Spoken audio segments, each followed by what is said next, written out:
రాత్రిపూట 4-5 సార్ల వరకు మూత్రానికి లెవెల్స్ వస్తూ ఉందా? మూత్ర విసర్జన చేసిన తర్వాత కూడా మూత్రం ఉన్నట్లుగా ఫీల్ అవుతూ ఉన్నారా?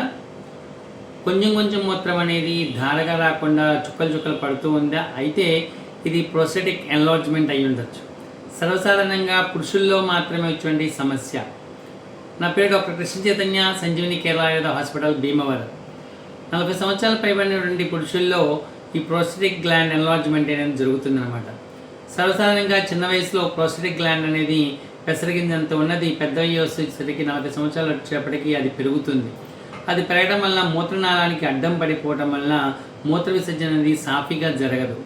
ఒకసారి ప్రోస్టేటిక్ గ్లాండ్ ఎన్లార్జ్మెంట్ వల్ల మూత్రం అనేది సాఫీగా జరగక యూరిన్ ట్రాక్ ఇన్ఫెక్షన్స్ అనేవి ఎక్కువగా వస్తూ ఉంటాయి.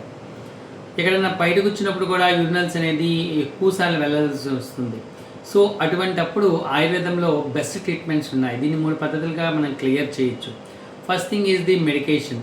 ఈ మెడికేషన్ ద్వారా ఆయుర్వేదంలో ట్రీట్ చేయొచ్చు. అయితే దీన్ని కూడా తగ్గనప్పుడు పంచకర్మ విధానం ద్వారా తగ్గించాలి. దీనిలో ముఖ్యంగా పంచకర్మ వచ్చేసరికి వస్తి, ఉత్తర వస్తి అనేవి బాగా ఉపయోగపడతాయి.